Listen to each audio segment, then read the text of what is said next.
नमस्कार दोस्तों, एक और क्वेश्चन था मिस्टर राहुल जी का, हमारे झारखंड से हैं। राहुल जी, आपने पूछा था कि भक्ति करूं या ध्यान। ये बहुत सारे लोग पूछते हैं।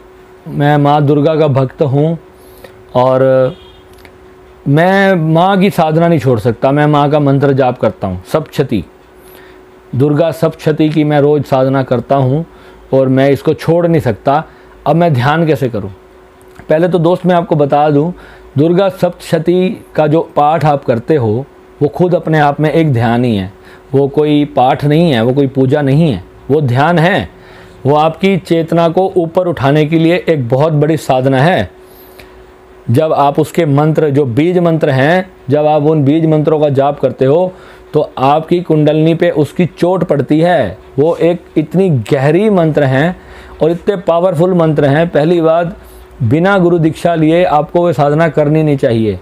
और जो लोग ये साधना करते हैं तो जब चेतना जब सर पर आकर इकट्ठी होती है, जब पावर, तो वो दर्द बर्दाश्त नहीं होता लोगों से। फिर वो लोग होते हैं पागल, फिर वो लोग होते हैं परेशान कि भैया मैं क्या करूं, मुझे डिप्रेशन हो गया। विचार इतने तेज हो जाते हैं। जो मेरा कुंडलिनी जागृत ना करना वाला जो थंबनेल था, अपने वीडियो को बहुत पसंद किया, वो मैंने यही बताया है उसके अंदर, यही इसी साधनाओं के बारे में बताया है। क्योंकि जो लोग बहुत गहरी साधनाएं करते हैं उनके साथ ये समस्याएं आती हैं। और सप्तशती हमेशा गुरु से अपने समझ के, उसके बीज मंत्रों को समझ कर के ही करनी चाहिए। बहुत से लोग वेस्ट बंगाल के मेरे पास कॉल करते हैं, मैसेज करते हैं, जो कि माँ, वेस्ट बंगाल में तो माँ दुर्गा की भक्ति बहुत ज़्यादा होती है। भक्ति और ध्यान कोई अलग अलग विषय नहीं है। मैं कहता हूँ कि भक्ति में करना है परमात्मा से प्रेम। भक्ति के अंदर क्या है? हम परमात्मा से प्रेम करते हैं। हमारे घर में, मैं आपको अपने घर की बताऊं, हमारे घर में माता रानी की अखंड ज्योत जलती है नवरात्रों में, क्योंकि हम लोग बचपन से माता रानी से बड़ा प्रेम करते हैं। अब माता रानी एक्चुअल में कौन है? वो आदि शक्ति, इस पूरे ब्रह्मांड की, जो जिसने उत्पत्ति की, जो जगत जननी है, वही तो माँ है, वही तो शक्ति है, वही तो संजीवनी है। और हम उनको एक रूप से पूजा करते हैं। हम उनको माँ मान के, अपनी माँ की शेप में, एक मूर्ति में हम उनको विराजमान करके हम उनकी पूजा करते हैं, ताकि उस विराट माँ की जो शक्ति है वो हमारे जीवन में आए। इसलिए हम माँ की आराधना करते हैं, माँ के लिए जोत जलाते हैं, माँ को हम श्रृंगार अर्पण करते हैं, माँ को अच्छे वस्त्र अर्पण करते हैं। माँ की जो छोटी छोटी बेटियाँ हैं उनको हम कंजकों के दिन भोजन करवाते हैं, उनको हम दान पुण्य करते हैं, ताकि उनका हमें आशीर्वाद मिले। क्योंकि वो जो फीमेल शक्ति है वो उस दिन हमें ब्लेसिंग प्रदान करे, इसलिए हम ये चीज़ करते हैं। सनातन धर्म में हर चीज़ का बहुत गहरा, मतलब कि जो बहुत गहरी हर चीज़ की साइंस होती है। किसी चीज़ को ऐसे ही नहीं किसी ने उठा करके आपको चिपका दिया और आप लोग सोचते हैं कि हमारे धर्म में ना जाने पता नहीं क्या क्या है ये सब, कि मैंने मन्नत मानी थी कि मैं वहाँ जाकर अपने बाल कटवा के आऊँगा तो मेरा ये कार्य हो जाएगा।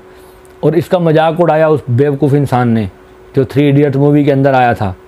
अपने रिलीजन की किसी चीज़ का मजाक नहीं उड़ाते ये लोग बॉलीवुड के अंदर, हमारे रिलीजन की हर चीज़ का मजाक उड़ाते हैं। उस मूर्ख को ये नहीं पता कि मन्नत मानना कितनी बड़ी साइंस है। हमारे सनातन धर्म में किसी मंदिर में या तीर्थ पर जाकर धागा बांधने की प्रक्रिया है। क्या है वो?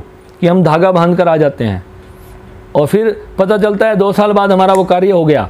और फिर होता है यार अब मैं वहाँ पे जाऊँ, कैसे जाऊँ? फिर 5 साल वो मन्नत पूरी नहीं करी। फिर एक और विचार निर्मित कर लेते हैं, यार मन्नत नहीं पूरी करी थी इसलिए ऐसा हो रहा है। तो ये सच्चाई है। जब आप मन्नत पूरी नहीं करोगे तो विचार अपने आप बन जाएगा कि आपने वो मन्नत पूरी नहीं करी थी इसलिए बुरा हुआ, तो वो विचार बन गया ना। और जब मन्नत का धागा बांधा था तो क्या विचार किया था कि जब ये कार्य पूरा हो जाएगा तो मैं ये मन्नत पूरी करके आऊँगा। और वो कार्य आपने जैसे ही धागा बांधा, यूनिवर्स ने वो कार्य करना शुरू कर दिया, क्योंकि आपने वही विचार करने शुरू कर दिए। वो विचार जब करने शुरू किए तो वो कार्य पूरा हो गया।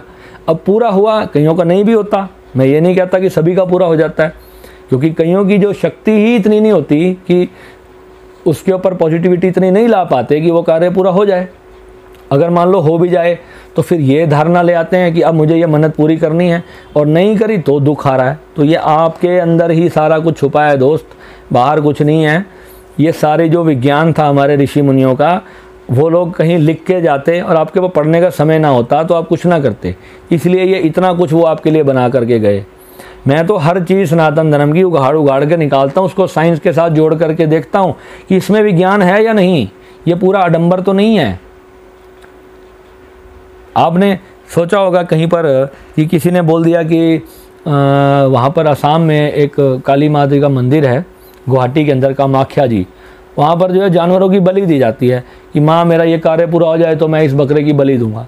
अब वहाँ पे कोई होगा ऐसा संत जो बकरे और नॉनवेज का शौकीन होगा, तो उसने किसी को कह दिया होगा कि तू मेरे पास ये चीज़ चढ़ाई हो, तेरा ये कार्य पूरा हो जाएगा, तो हो गया। वैसी प्रक्रिया चल पड़ी। अब वहाँ पर बकरे की जगह कोई आप भोजन की चीज़ रख सकते हैं कि मैं वहाँ पर 100 लड्डू बांटूंगा, तो ऐसी भी आप मन्नत मांग सकते हैं। ज़रूरी नहीं है आपको बकरे की बलि देनी है भगवान के मंदिर में जा कर के, ऐसा कुछ भी नहीं है। कोई भी आप संकल्प ले लें जो थोड़ा आपके लिए कठिन हो करना। जैसे कि अब बोलते हैं ना, कहीं वैष्णो देवी जाएंगे जी, हम लेट लेट कर चढ़ाई करेंगे, यानी कि कितना कठिन संकल्प लिया। जितना कठिन आप संकल्प लेंगे किसी मन्नत को पूरा होने के लिए, आपके विचार उतनी जल्दी उतने गहरे उसकी तरफ बनेंगे। तो ये सिर्फ इतनी सी बात होती है। ये सब आपके विचारों का, सबकॉन्शियस माइंड का लॉ ऑफ अट्रैक्शन ही है, ये एक तरह का, और कुछ नहीं है। पर इसको थोड़ा सा उन्होंने प्रैक्टिकली करने का जो तरीका है वो ये है। जब आप प्रैक्टिकली किसी चीज़ को करेंगे और थ्योरिकली उसको समझेंगे तो बहुत बड़ा फ़र्क होता है उसके अंदर। वैसे तो मैं लोगों को ये चीज़ें बताता ही नहीं हूँ, क्योंकि इससे भी वो अपनी, जब कहते हैं ना सपेरे को जब अपना जहर उतारना आ जाए तो वो अपने बेटे का जहर नहीं उतार सकता, क्योंकि पता है कि वो तो जहर उतार रहा है माइंड की पावर से।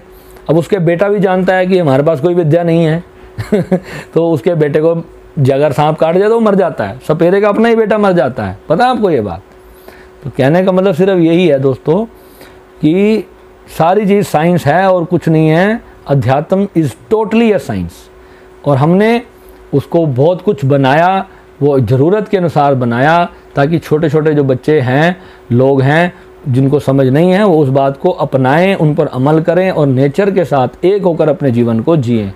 जिन्होंने नेचर का सत्यानाश किया, पीपल के पेड़ पर जल चढ़ाने की जो प्रथा थी वो इसलिए थी क्योंकि पीपल आपको बहुत ऑक्सीजन देता था। पीपल के पेड़ को नहीं काटना चाहिए। एक पीपल अपने आप उग गया है तो उसको काटोगे तो लाखों टन ऑक्सीजन आप ख़त्म कर दोगे दुनिया से, जो आज भाग रहे हो ऑक्सीजन के लिए। तो ये सारी धर्म की साइंस थी। ऐसे ही ऐसे पेड़ आप काटे जा रहे हो जो लोग आपको ऑक्सीजन देते थे, और आज उन्हीं की समस्या में आप जूझ रहे हो। भुगतो ठीक है। नमः शिवाय।